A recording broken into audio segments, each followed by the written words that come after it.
Explain பண்ணாதீங்களா? இதுல ஏதாவது doubts இருக்குங்களா உங்களுக்கு? எனி டவுட்ஸ் எதுவாக இருந்தாலும் சும்மா கேளுங்க. இது ரொம்ப சில்லியா இருக்கும்னா கூட நினைக்க வேணாம். ஏன்னா கஸ்டமர் கேட்கற கேள்வி தான் நம்மளும் கேட்போம். அவங்க எப்படி கேட்டாலும் உங்களுக்கு தெரியல புரியலன்னா சொல்லுங்க, நம்ம சொல்லிடலாம். இப்போ நம்ம சரி, நான் உங்களுக்கு டவுட்ஸ் எதுவும் இல்லையில? டவுட்ஸ் எதுவும் இல்லையில? இல்லை சார். உங்களுக்கு டவுட்ஸ் இருக்கா? நீதான் வந்து இங்கே புதுசா இல்லையா, அதெல்லாம் உங்களுக்கு தெரியாது. ஸோ இப்போ நம்மளுடைய லே அவுட் வந்து மாநகராட்சியில் இருக்கா இல்லை அவுட்டர்ல இருக்கா? மாநகராட்சி வெளியே பஞ்சாயத்துல இருக்கா? மாநகராட்சி. இது மெயினான ஒரு விஷயம், அது தெரியணும். மாநகராட்சி கேம்பஸ்குள்ள நம்ம மாநகராட்சியில இருக்கோம். எந்த வார்டுன்னு தெரியுமா? கோட்டம் வந்து பொன்மலை கோட்டம். எந்த வார்டு? Ward number 56. 56ல அது வந்து கருமட்டம் உங்களுக்கு இல்லைங்களா? நீங்க நேஷனல் காலேஜ் திரும்புறோமா? லெப்ட்ல இருக்கிறது பூராவே 56. சார் யார் பேசுறீங்க? சார் பேசாதீங்க ப்ளீஸ். ஸோ போய் இங்கேருந்து போகும்போது கருமண்டம் தாண்டிட்டீங்கன்னா ரைட்ல இருக்கிறது பூராமே 55வது வார்டு, லெப்ட்ல இருக்கிறது பூராமே இங்கே ஸ்டார்ட் ஆகி நம்ம இடம் தாண்டி அப்படியே பார்த்தீங்கன்னா 19 வரைக்கும் அந்த வார்டு போகுது. 56வது வார்டு பிராட்டியூர். ரைட் சைடு பூரா பிராட்டியூர் வந்து 56ல வராது, 55ல ஒரு பிராட்டியூர். ரோட்டுக்கு ரைட் சைடு பூராமே சரிங்களா? ரோட் சைடு லெஃப்ட் சைடு போறாமே 56 வந்து பொன்மலை கோட்டம் வரும். சரி, எந்த ரெஜிஸ்டர் ஆபீஸ் தெரியுமா உங்களுக்கு? சார் கோர்ட்னா கேஸ் நடக்குது. சார் இல்ல சார், ரெஜிஸ்டர் ஆபீஸ்னா பத்திரம் பதிவு பண்றோம் இல்லைங்களா? கோர்ட் பேக் சைடு கோர்ட் கேம்பஸ்க்குள்ள ஒரு பத்திரம் ஆபீஸ் இருக்கு. ஜாயிண்ட் ஓடுன்னு சொல்லுவாங்க சரிங்களா?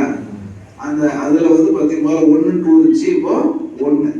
அதில் வந்து நம்ம டிஸ்ட்ரிக்டோடைய டிஸ்ட்ரிக்ட் ரிஜிஸ்ட்ரார் ஆஃபீஸ் மாட்டில் தான் இருக்கும். கீழே வந்து சப் ரிஜிஸ்ட்ரார் ஆஃபீஸ். பொதுவாக அந்த பத்திரப்பதிவுகள் பூராமே சப் ரிஜிஸ்ட்ரார் தான் நடக்கும். அந்த சப் ரிஜிஸ்ட்ரார் ஆஃபீஸ் எங்கே சொன்னால் கோர்ட்டு கேம்பஸ்குள்ள சரிங்களா? கோர்ட்டு கேம்பஸ்குள்ள இருக்கக்கூடிய சப் ரிஜிஸ்ட்ரார் ஆஃபீஸ் தான் நம்மளுடைய அந்த பவுண்டரியில் தான் நம்ம இடம் வருது. ஸோ இப்போ நம்ம இடத்துடைய கைட்லைன் வேல்யூ உங்களுக்கு அரசு மதிப்புன்னு ஒன்று இருக்கு. அதை பத்தி தெரியுங்களா உங்களுக்கு? 750 ரூபா ஸ்கொயர் ஃபீட். நம்மளுடைய மார்க்கெட் வேல்யூ வந்து 2020 ரூபா, கைட்லைன் வேல்யூ வந்து 750 ரூபா. ஸோ இப்போ இதுல வந்து பாத்தீங்கன்னா பேங்க் லோன் ஏதாவது அவைலபிலிட்டி இருக்கா அப்படின்னு சொல்லி கஸ்டமர் கேட்டான்னு சொன்னாங்க. எவ்வளோ பேங்கோட நம்ம டைப் பண்ணிருக்கோம் ஏதாவது ஐடியா இருக்கா உங்களுக்கு? இல்லை இல்லையா? கிட்டத்தட்ட ஒரு 6 பேங்கோட நம்ம பேசி ஓகே பண்ணி வச்சிருக்கோம் சரிங்களா? HDFC, ICICI, பஞ்சாப் நேஷனல் பேங்க்கு, கரூர் வைஸ்யா பேங்க்கு, இந்தியன் பேங்க்கு சரிங்களா? இதெல்லாம் பேங்கிங் செக்டர். இது மட்டும் இல்லாமல் ஃபினான்ஸ் செக்மெண்ட் இருக்கும். சோழமண்டலம், ஸ்ரீராம் இல்லைங்களா? நிறைய சின்ன சின்ன ஃபினான்ஸ் செக்மெண்ட் இருக்கும். அதுலேயுமே கிட்டத்தட்ட ஒரு 7-8ல் நம்ம வந்து பந்தன் பேங்க் கூட பந்தன் அதில் கூட நம்மளுக்கு வந்து ஓகே சொல்லியிருக்காங்க. ஸோ இப்போ என்னன்னா ஒரு கஸ்டமர் வந்தாங்கன்னா அவங்களுடைய எலிஜிபிலிட்டிக்கு தகுந்த மாதிரி எந்த பேங்க்ல வரணும், ஏவன் LIC, SBI இதெல்லாம் நம்ம பண்ணலாம். ஏன்னா பேங்க் நம்மளுடைய ப்ராப்பர்ட்டி பொறுத்த வரைக்கும் கார்பரேஷன் லிமிட்ல உள்ள DTCP ரெரா அப்ரூவல் வாங்கின கார்பரேஷன் அப்ரூவல் ஆகிருக்கும். கார்பரேஷன் அப்ரூவல்ன்றது அவ்வளோ பெரிய கடுசு தான். நீங்கள் ரூரல் அப்ரூவலோட கார்பரேஷன் அப்ரூவல் வந்து ரொம்ப முக்கியமானது.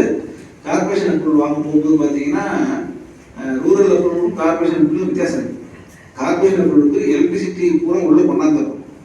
போஸ்ட் போடுறாங்க பார்த்தீங்கன்னா, அது வந்து எலக்ட்ரிசிட்டி ஃபுல்லாகவே உள்ளே கொண்டாந்துருக்கும். ரூரலுக்கு எலக்ட்ரிசிட்டி வரணும்னு அவசியம் கிடையாது, சோலார் வச்சா போதும். நம்ம லேவுல பார்த்தீங்கன்னா சோலாரும் இருக்கும், எலக்ட்ரிசிட்டியோடைய கனெக்ஷனும் இருக்கும். ஈவன் எலக்ட்ரிசிட்டி லைட்டு போடுறது ஒவ்வொன்றுலையுமே 40 வாட்ஸ் சோலார் இந்த லைட்டு என்ன LED லைட் இருக்கு இல்லையா, அது போடுறதுக்கு தனியாக 1 லட்சம் பணம் கட்டிடுவோம். நம்ம JBR கன்ஸ்ட்ரக்ஷன் சார்பில் கார்பரேஷன் பணம் கட்டிடுவோம். ஸோ அது ஒரு 15 நாள் லைட் வந்து 4 நாள் நாங்கள் ஃபாலோ பண்ணிட்டு இருக்கோம், அது வந்துடும். ஸோ ஆனால் EB லைனும் உள்ளே வந்துச்சு சரிங்களா? அது இல்லாமல் cement road general, drainage general எல்லா லேவுக்கும் வந்துடும். 3வது 4வது ஒன்று இருக்கு. என்ன அப்படின்னு சொன்னா, ஒவ்வொரு வீட்டு மனைக்கும் கார்பரேஷன் பொறுத்த வரைக்கும் காணிமனை வரின்னு சொல்லுவாங்க. இப்போ பஞ்சாயத்து கிராமத்தில் உள்ள சொத்துக்கள் ஈவன் நீங்க இப்போ ப்ராடக்ட் தாண்டி ரைட் சைடில் இந்த இந்தியானூர், இதில் நாச்சிக்குறிச்சி இதெல்லாம் போடுறாங்க இல்லையா, அதெல்லாம் அங்கேயுமே 1800 2000 போகுது. நீங்கள் அதே சோழநகருக்கு இது சார் தீரநகருக்குள்ளேலாம் பார்த்தீங்கன்னா நீங்கள் 3000 போகுது. நீங்கள் புதுசாக ஒரு ப்ராஜெக்ட் மட்டும் 3000 தான் ஓப்பன் பண்ணி போயிட்டு இருக்கு. சரிங்களா? ஒரு மிகப்பெரிய நிறுவனம் ஒரு சின்ன லேவுட் தான் போட்டுருக்காங்க, நம்ம லேவுட் மாதிரி தான் போட்டுருக்காங்க, ஒரு 2 ஏக்கர் தான் போட்டுருக்காங்க. கிட்டத்தட்ட 3000 2799 அந்த மாதிரி தான் அவங்க ரேட் போட் பண்ணியிருக்காங்க. ஸோ அதெல்லாமே கூட கார்பரேஷன் அப்ரூவல் கிடையாது, அதெல்லாம் கிராம பஞ்சாயத்து அப்ரூவல் தான். ஆனால் சிட்டியை ஒட்டியே இருக்கும். நம்மளுக்கு கார்பரேஷன் அப்ரூவல் என்னன்னா ஒவ்வொரு காளிமனைக்கும் கிட்டத்தட்ட 7 வருஷத்துக்கு மின்கூட்டியே 7 வருஷத்துக்கு நம்ம வந்து காளிமனை வரை கட்டியிருக்கோம். அது கட்டுறதுனால என்ன ஆகுச்சுன்னா, நீங்கள் வந்து நாளைக்கே ஒருத்தர் வீடு கட்டுறாங்கன்னு சொன்னேன், வீடு கட்டுறாங்கன்னா அப்ளை பண்ணுறோம், ஆன்லைனில் நீங்கள் அப்ளை பண்ணலாம். கார்பரேஷன் பொறுத்த வரைக்கும் ஆன்லைனில் எதுவாக இருந்தாலும் நீங்கள் ஆன்லைனில் அப்ளை பண்ணலாம். அந்த ஆன்லைனில் அப்ளை பண்ணும்போது பார்த்தீங்கன்னா உங்களுக்கு கேட்கும் காளிமனை வரை கட்டியிருக்கா அப்படின்னு ஃபஸ்ட்டு கொஸ்டின் கேட்கும். கட்டலைன்னா கட்டிட்டு வாங்கன்னு அவ்வளோதான், அதுக்கப்புறம் ஓப்பன் ஆகாது. நீங்கள் கார்பரேஷனுக்கு போனீங்கன்னா 7 வருஷத்துக்கு, அதாவது கிட்டத்தட்ட 6 மாசத்துக்கு ஒரு 6, ஒரு வருஷத்துக்கு 2 6, சரி 6ன்னு சொல்லுவாங்க, அது பேர் 6ன்னு சொல்லுவாங்க, 2 6, அப்போ 14 6 கட்டிட்டு வாங்கன்னு சொல்லுவாங்க. அப்போ ஒரு ஸ்கொயர் ஃபீட் ரேட்டு, ஸ்கொயர் ஃபீட்டுக்கு 75 பைசா, ₹1 20 பைசா per ஸ்கொயர் ஃபீட். இப்போ 2000 ஸ்கொயர் ஃபீட் அப்படி சொன்னால் கிட்டத்தட்ட 2000 ரூபாய், வருஷத்துக்கு 4000 ரூபாய், 7 வருஷத்துக்கு எவ்வளோ ஆச்சு? 4 28,000 ரூபாய். இது மட்டும் இல்லாமல் அந்த நீங்கள் கட்ட போறீங்கல்ல, ஃபிக்சேஷன் பண்ண போறீங்கல்ல, வரி போட போறீங்கல்ல, அங்கே உள்ள அதிகாரிகளுக்கு நம்ம கவனிக்கணும். அது எப்படியும் ஒரு 10,000 ரூபா இருக்கும்.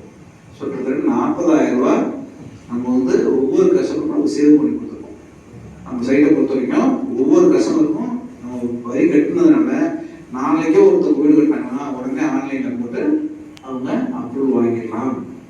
வீடு கட்டுறதுக்கு 2500 ஸ்கொயர் ஃபீட் வரைக்கும் வீடு கட்டுறதுக்கு ஆன்லைன்லேயே அப்ரூவல் வாங்கலாம்னு ஒரு சட்டம் வந்துருக்கு. அரசு வந்து ஒரு ஆணை பிறப்பிச்சிருக்காங்க. 2000 ஸ்கொயர் ஃபீட் வரைக்கும் நீங்கள் டிடிசிபி வேற அப்ரூவல் உள்ள லேஅவுட்டில் வீடு கட்டுறதுக்கு ஆன்லைன்லேயே நீங்கள் அப்ரூவல் வாங்கிக்கலாம். நீங்கள் அதிகாரிகள் போய் பார்க்க வேணாம், லஞ்சம் கொடுக்குறது அதுக்கு இதுக்கெல்லாம் ரொம்ப செலவு பண்ணிக்க வேணான்ற மாதிரி இது மாதிரி வந்துருச்சு. எப்படி ஒரு காலத்தில் இன்கம் டேக்ஸ், இன்கம் சர்டிஃபிகேட்டுக்கெல்லாம் நம்ம போய் நின்றுருக்கோம் தெரியுங்களா, ஒரு அதிகாரியே பார்த்துட்டு. இப்பெல்லாம் ஆன்லைனில் பண்ணோம்னா அடர்த்தியாக 10 நாளில் வந்து முடியாதுன்னு சொல்லிடுறாங்களா இல்லையா? அது மாதிரி இப்போ இது மாதிரி லைனில் வந்துச்சுன்னா க்ரௌடு ஜாஸ்தியாகிட்டே போகிறதுனால ஒவ்வொரு கேஸும் பார்த்தீங்கன்னா ஒவ்வொருத்தருக்கும் ஃபைல் கிட்டத்தட்ட 10,000 ஃபைல் 5,000 ஃபைல் நிற்கிது. ஸோ அதனால இப்போ இது மாதிரிலாம் ஆன்லைன் பண்ணி வேகமாக பாஸாக பண்ணுறாங்க. ஸோ இப்போ நம்ம அந்த சௌகரியம் பண்ணி கொடுத்துருக்கோம். அது மட்டும் இல்லை, ஒவ்வொரு வீட்டு மனைக்கும் காவிரி தண்ணி இணைப்புரிய பைப்லைன் கனெக்ஷன் கொடுத்துருக்கோம். இப்போ நீங்கள் நம்ம லேஅவுட்டை பார்த்துருந்தீங்கன்னா ஓரளவுக்கு தெரியும். மற்ற லேஅவுட்டுக்கும் நம்ம லேஅவுட்டுக்கும் நிறைய வித்தியாசம் இருக்கு. பார்வையிலே பார்த்தீங்கன்னா நீங்கள் மாநகராட்சி ரோடு தார் ரோடு ஒன்று இருக்கும். நீங்கள் எந்த லேஅவுட்டாவது நீங்கள் பார்த்துட்டீங்கன்னா ரோடை விட்டு பள்ளத்தில் இருக்கும், உயரமாக இருக்குமா. லேஅவுட் வீட்டு மனைன்றது வீட்டு மனை நிறைய போட்டுருக்காங்கல்ல, ரோடை விட எந்த மெயின் ரோடு பார்த்தீங்கன்னா ரோடை விட பள்ளமாக தான் இருக்கும். ஆனால் நீங்கள் இதே கார்பரேஷன் ரோட்டில் என்ன பார்த்தீங்கன்னா நம்மளோட லேஅவுட்டே உயரமாக இருக்கும், கிட்டத்தட்ட 1 அடி ஹைட்டில் இருக்கும். என்ன காரணம்னா நம்ம அந்த அளவுக்கு அதை வந்து ஃபில் பண்ணியிருக்கோம். நம்மளுக்கு மண் அப்போ வந்து குளத்து மண் கொஞ்சம் நிறைய கிடச்சிது, அந்த சமயத்தில் நல்லா ஃபில் பண்ணி நல்லா ஹைட் பண்ணிட்டோம். ஸோ அதனால இப்போ சார் சொன்னார் இல்லைங்களா, ஓட்டர் சொல்லிட்டு நிறைய குரோத் காயெல்லாம் பற்றி பேசினாரு. அது எல்லாமே பார்த்தீங்கன்னா ஒரு 3 to 5 வருஷத்துக்குள்ள எல்லாமே வந்துடும். அந்த குரோத் இருக்கும். அந்த குரோத்தை பொறுத்த வரைக்கும் நம்ம கஸ்டமர் முக்கியமாக பேச வேண்டியது என்னன்னா, நீங்கள் வந்து ஒரு ஃபாத்திமா நகர்லேயே ஒரு நாகம்பூரத்துலேயே வந்து ஒரு இன்வெஸ்ட் பண்ணுறது தப்பு கிடையாது, நல்ல இன்வெஸ்ட்மெண்ட் தான். எப்பயுமே கஸ்டமரோட இன்வெஸ்ட்மெண்ட்டை நம்ம கிரிட்டிசைஸ் பண்ணாதீங்க, நெகட்டிவாக பேசாது. சரிங்க, நல்ல இன்வெஸ்ட்மெண்ட் தான். ஆனால் ஒரையூரில் இன்வெஸ்ட் பண்ணுறதுக்கும் திரைநகரில் இன்வெஸ்ட் பண்ணுறதுக்கும் முன்னாடி பழசில் ஒரையூரும் திரைநகரெலாம் ஒரு ஊர் தான் ஒரு காலத்தில். அது வயல்காடு. ஒரையூர் 5 ரூபா சதுரடி இருக்கும்போது திரைநகர் வந்து முதல் லேஅவுட் போடும்போது திரைநகரோட காசு எவ்வளோ தெரியுமா இருக்காது? சதுரடி 1 ரூபா. சொசைட்டியில் போடும்போது சதுரடி 1 ரூபா. 6,000 ஸ்கொயர் ஃபீட் வாங்கினாங்கன்னா 6,000 ரூபா. அப்போ நான் 60 வருஷத்துக்கு முன்னாடி, 60 இயர்ஸ்க்கு முன்னாடி. அன்னைக்கு வந்து ஒரையூரோட திரைநகரோட ரேட்டு, அன்னைக்கு ஒரையூரோட ரேட்டு எவ்வளோ தெரியுங்களா? அன்னைக்கு 6 ரூபா. தில்லைநகர் உருவாக்கும் போது உறையூர் ரேட்டு 6 ரூபா, தென்னூரோட ரேட்டு 5 ரூபா, புத்தூரோட ரேட்டு 4 ரூபா. ஆனா இன்னைக்கு பாருங்க டோட்டலா மாறிச்சு பாருங்க. இன்னைக்கு வந்து தில்லைநகர்ல மெயின் ரோட்ல 25,000 ரூபாய், உள்ள கிட்டத்தட்ட 18-19 விற்கிது. உறையூர்ல பாத்தீங்கன்னா மெயின்லயே 10,000 ரூபாய்க்கு தான் போகுது. உள்ள 3 ரூபா 4 ரூபாய்க்கு இன்னைக்கே வாங்கலாம். சந்து பொதுவாக பாத்தீங்கன்னா இல்லைங்களா? அப்ப இந்த ஓல்டு சிட்டிக்கும் ஒரு நியூவா ஒரு டெவலப்மெண்ட் ஆகிற இடத்துக்கும் உள்ள வித்தியாசம் எவ்வளவு வித்தியாசம் இருக்குங்களா? எதுக்குன்னு எனக்கு ஞாபகப்படுத்துறேன்னு சொன்னா, சார் சொன்னார்ல growth காரிடார்னு சொல்லிட்டு, நம்ம இடத்துக்கு கிட்டத்தட்ட பக்கத்துல ஒரு 1200 ஏக்கர் மாநகராட்சிக்குள்ள இவ்வளவு பெரிய ஏரியா கிடக்குது. இனிமேட்டு அங்க ஒரு மாநகர் வருமா, ஒரு உறையூர் வருமா, ஒரு தென்னூர் வருமானா வராது. கசமுசம் வரும்போதா வர முடியுமா? இனிமேட்டு எல்லாமே டிடிசிபி அண்டர் டிடிசிபி தான் லேபிள் போட முடியும், அண்டர் ரடார் தான் லேபிள் போட முடியும், under corporation rules and regulation follow பண்ணாதான் லேபிள் போட முடியும். அப்போ ஒரு 1200 ஏக்கர்ல ஒரு 300 ஏக்கர் ஒரு பெரிய இருக்கு, அதை விட்டுருங்க.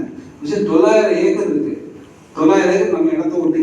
இந்த 900 ஏக்கர் ஒரு 10 வருஷத்துக்குள்ள எவ்வளவு பெரிய மாற்றத்தை சந்திக்கிறீங்க நினைச்சு பாருங்க. ஒரு புது பஸ் ஸ்டாண்டுக்கும் ஒரு பழைய பஸ் ஸ்டாண்டுக்கு இன்பிட்வீன்ல ஒரு கேப்ல ஒரு 900 ஏக்கர் எத்தனை திரைநகர் வரது வாய்ப்பு? ஒரு 65 ஏக்கர் உள்ள திரைநகர் 80 ரோடு இருக்கு, 60 ரோடு இருக்கு இல்லையா? 65 ஏக்கர் வந்து ஒரு டிடிசிபி லேஅவுட்டுக்கு போகுது அப்படின்னு சொன்னாவே 80 ரோடு இருக்கணும். அதனால 80 ரோடு போட்டுட்டா இங்கேயே ஒரு 80 ரோடு காமிச்சிருக்காங்க இல்லையா? கடைசி ஓரத்தில் கூட திரைநகர்ல 80 ஃபீட் ரோடு இருக்கா இல்லைங்களா? அதோட காமிச்சிருக்காங்க இல்லையா? அண்ணா நகர்ல கிட்டத்தட்ட 40 ஏக்கர் அண்ணா நகர்னா அண்ணா நகர்ல ஒரு 40 ரோடு 60 ரோடு காமிச்சிருக்காங்களா இல்லையா? ஸோ இப்போ 1200 ஏக்கர் இருக்குன்னா எத்தனை அண்ணா நகர் வரும், எத்தனை தில்லைநகர் வரும், எத்தனை கேகே வரும் நினைச்சு பாருங்க. ஸோ இப்போ அன்னைக்கு வரும்பொழுது அந்த ஏரியாவோட மாற்றம் என்பது மிகப்பெரிய இருக்கும். ஸோ இந்த மாதிரி ஒரு ஒரு ஒரு ஒரு நல்ல ஒரு ஆங்கிளா நம்ம பேசுறதுக்கு நம்ம முதல்ல கொஞ்சம் எக்யூப் ஆயிருக்கும். ஸோ இப்போ கஸ்டமர்கிட்ட சொல்லுவோம் இதெல்லாம் வந்து என்ன, இன்னும் 5 to 10 ஆண்டுகள் நம்ம சொல்றோம் சரிங்களா? இதே 5 to 10 ஆண்டுகள்ல நாகமங்கலத்தில் ஏதாவது சொல்ல முடியுமா? பாத்திமா நகர்ல ஏதாவது சொல்ல முடியுமா? சொல்லுங்க. அழுந்தூர் ஏதாவது சொல்ல முடியுமா? இன்னும் 5 to 10 ஆண்டுகள்ல முடிஞ்சிருச்சு. பஸ் ஸ்டாண்டு வந்து பஸ் ஸ்டாண்டுன்னு ஒரு பேரை வச்சு ஃபுல் பண்ணிட்டாங்க. இதுமாதிரி பஸ் ஸ்டாண்டுக்கு அப்புறம் நீங்க மணிகண்டை தாண்டி கொஞ்சம் தூரம் நாகமங்கலம் தொட்டுட்டீங்கன்னாவே புதுக்கோட்டை மாவட்டம் வந்துடும். சார் சொன்ன மாதிரி புதுக்கோட்டை மாவட்டத்தில் திருச்சி மாவட்டத்தில் இருக்கிற அமைச்சர் நேருவோ இல்லை வேற எந்த கவர்மெண்ட் வந்தாலும் திருச்சி மாவட்டத்துக்குரிய அமைச்சர் திருச்சி மாவட்டத்தை செய்வாரா, அதர் மாவட்டத்தை செய்வாரா? திருச்சி மாவட்டத்துக்கு ஏதாவது ஒரு விஷயம் கொண்டாடணும், திருச்சி மாவட்டத்தை டெவலப் பண்ணணும், திருச்சி மாவட்டத்தில் ஒரு இண்டஸ்ட்ரீஸ் கொண்டாடணும், திருச்சி மாவட்டத்தில் ஒரு காலேஜ் கொண்டாடணும்னா எங்க இனிமேட்டு பாத்திமா ரோட்ல கொண்டு போக முடியுமா? எல்லாம் ஃபில் பண்ணாங்க. மதுரை ரோட்ல கொண்டு போக முடியுமா? கொண்டு போக முடியாது. புதுக்கோட்டை ரோட்ல கொண்டு போக முடியுமா? மாத்தூர்ல உண்டானது புதுக்கோட்டை மாவட்டம். தஞ்சாவூர் ரோடு எடுத்துட்டீங்கன்னா துவாக்குடி தாண்டிங்கன்னா திருச்சி தஞ்சாவூர் மாவட்டம்.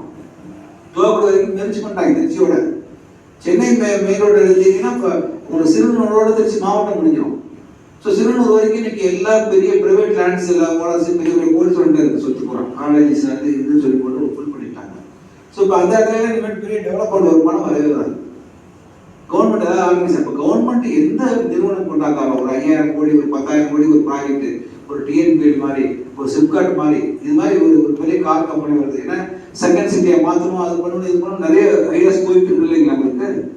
அந்த லாஜிஸ்டிக் பார்க்குன்னு சார் சொன்னார். லாஜிஸ்டிக் பார்க்லாம் வந்துச்சு அப்படின்னு சொன்னால் லாஜிஸ்டிக் பார்க்னா டிரான்ஸ்போர்ட் பெரிய ஒரு ஹப், லாஜிஸ்டிக் ஹப்னா திருச்சியிலேருந்து பார்த்தீங்கன்னா ஒரு குறைந்தபட்சம் ஒரு 10 to 15 மணி நேரத்தில் 3 ஹார்பரை தொட்டுலாம். நீங்கள் திருச்சியிலேருந்து ஹார்பர் சொல்கிறேன், திருச்சியிலேருந்து பார்த்தீங்கன்னா சென்னை ஹார்பரை தொட்டுலாம், தூத்துக்குடி ஹார்பரை தொட்டுலாம், அதே மாதிரி திருச்சியிலேருந்து கொச்சின் ஹார்பரை தொட்டுலாம். இந்த 3க்குமே பார்த்தீங்கன்னா ரோடு வேஸ் இருக்குது, ரயில்வேஸ் இருக்குது, ஏர்வேஸ் இருக்குது. ஸோ இப்போ திருச்சியிலேருந்து நீங்கள் எந்த ஊருக்கு எந்த ஹார்பருக்கு வேணாலும் போகும்போது திருச்சியில் மிகப்பெரிய ஹார்பர் அந்த ஏசி வேணால் போட்டுவிடுங்க, அந்த ஏசி போட்டுருங்க. ஸோ இப்போ திருச்சியிலேருந்து எந்த ஹப்புக்கு வேணாலும் போப்போ ஒரு லாஜிஸ்டிக் பார்க் வந்து சொன்னால் டைட்டில் பார்க்கு, இண்டஸ்ட்ரியல் பார்க் கேள்விப்பட்டிருக்கீங்க. டைட்டில் பார்க்னா ஒரே இடத்துல 100 கம்பெனி வரும், அதான் டைட்டில் பார்க். இண்டஸ்ட்ரியல் பார்க்னா ஒரே இடத்துல 100 கம்பெனி வரும்.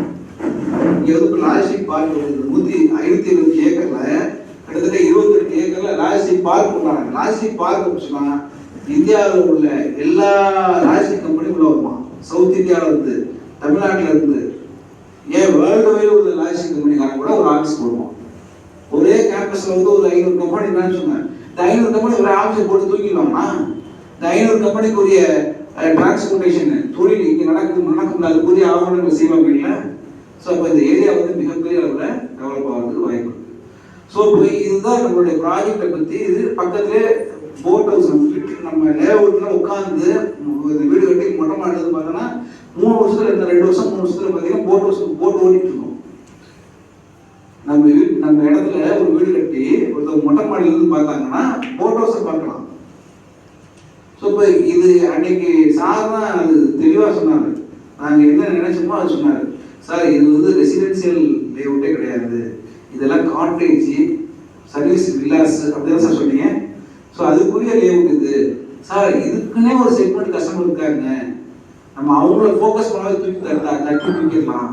நீ சாதாரண ஒரு வீடு வாங்கிக்கிறியா, வீடு கட்டிவான்னு சொல்றவங்கன்னா ஒரு டாக்டரை பார்த்து பேசலாம், ஒரு இன்ஜினியர்ஸை பார்த்து பேசலாம், ஒரு லாயரை பார்த்து பேசலாம், ஒரு திருச்சியில் ஒரு நம்ம பக்கத்தில் இருக்கக்கூடிய வசதி படிச்சவங்களை பார்த்து பேசலாம். இது மாதிரி ஒரு இடம் வாங்கி வைங்க, திருச்சியிலேருந்து பஸ் ஸ்டாண்ட்லேருந்து ஒரு 5 கிலோமீட்டரில் ஒரு காட்டேஜ் மாதிரி நீங்கள் ஒரு வீடு கட்டிக்கலாம், ஒரு ரெஸ்ட் ஹவுஸ் மாதிரி கட்டிக்கலாம். சார் நீங்கள் டாக்டர்ஸ் எல்லாம் பார்த்தீங்கன்னா 25 கிலோமீட்டர் அவுட்டில் தான் நிலம் வாங்கி அங்கே 2 கோடி 3 கோடி வீடு கட்டிருக்காங்க. எனக்கு தெரிஞ்ச டாக்டர் ஒருத்தர் கிடைக்காது. முக்கம்பூர் ரோட்டில் பார்த்தீங்கன்னா திருச்சியிலேருந்து 16 கிலோமீட்டர், அங்கே ஒரு 15 ஏக்கர் வாங்கி அதில் 3 கோடி ரூபா வீடு கட்டி வருஷத்துக்கு 2 தடவை தான் போகிறாங்க. எனக்கு தூரமாக இருக்குன்னு டிராஃபிக்காக இருக்குன்றாங்க.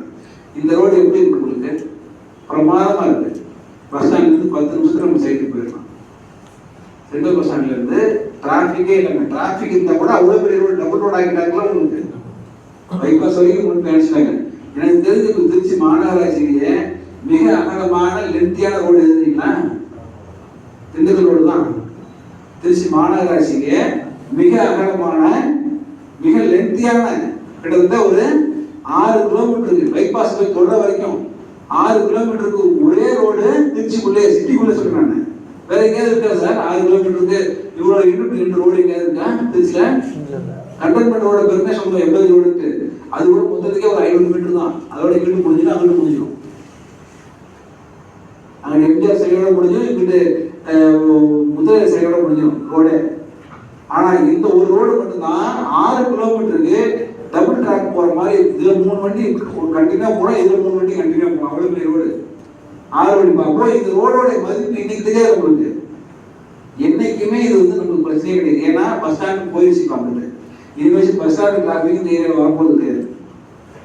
ஸோ பஸ் ஸ்டாண்டு கனெக்டிவிட்டிக்கு பார்த்தீங்கன்னா அள்ளித்தோர் டு பிராட்டியூர் டு பஞ்சப்பூர், அந்த கேர் காலேஜோட ரிங் ரோடு வருது, அதோட கனெக்ட் பண்றாங்க. அதே மாதிரி அதுக்கு முன்னாடி தீரநகர் கிட்ட அந்த கோரையாறு கரையில வந்து அதுல ஒரு ரோடு வந்து பஸ் ஸ்டாண்டோட கனெக்ட் பண்றாங்க. இனிமேல் பஸ் ஸ்டாண்டை நோக்கிய கனெக்டிவிட்டிஸ் நிறைய இருக்கும். ரிங் ரோட்ல ஒரு கனெக்டிவிட்டி இருக்கு, பிராட்டியூர்ல வந்து பாத்தீங்கன்னா அள்ளிப்பட்டு பிராட்டியூர் அது ஒரு 60 கிலோமீட்டர் கனெக்டிவிட்டி இருக்கு. அதுக்கு அடுத்து பாத்தீங்கன்னா நகருக்கு வரேன் தீரநகர்ல பாத்தீங்கன்னா தீரநகர்ல அந்த கோரையாறு கரையோட ஒரு கனெக்டிவிட்டி இருக்கு. 3 ரோடு அதே வந்து கனெக்ட் ஆகுது பஸ் ஸ்டாண்டுக்கு. அடுத்தது 4வது ரோடு மதுரை ரோடு, 5வது ரோடு பைபாஸ் ரோடு. திருச்சியிலிருந்து எத்தனை ரோடு போகிறதுக்குரிய வாய்ப்பு இருக்கு. இப்போ இவ்வளவும் வந்து இது பூரா ஈஸியாக கடந்து போகிற ஏரியாவில் நம்ம இருக்கோம். ஸோ இப்போ நம்மளுடைய கஸ்டமர் யாருன்றதை நீங்கள் ஃபீல் பண்ணுங்க. வேற யாருமே இல்லை, ரொம்ப ஈஸியாக பண்ணலாம் சார். இப்போ நீங்கள் இருக்கீங்க இல்லை, நீங்கள் எந்த ஏரியாவில் இருக்கீங்க? வயலூர் சார். வயலூர். நீங்கள் வீடு எது இருக்கு வயலூர்ல? முருகன் கோயில்கிட்ட தான் சார். முருகன் கோயிலில் தான் இருக்கீங்களா? ஓகே, முருகன் கோயிலே இருக்கீங்க. பக்கத்துலேயே பாரதி நகர்னு ஒரு 200 மீட்டர் தள்ளி. சரி சரி சரி. பாரதி இன்ஜினியர் சபரி தெரியுமா? சபரியா தெரியும் சார். தெரியுமா? எங்க தெரியுதான் பக்கத்து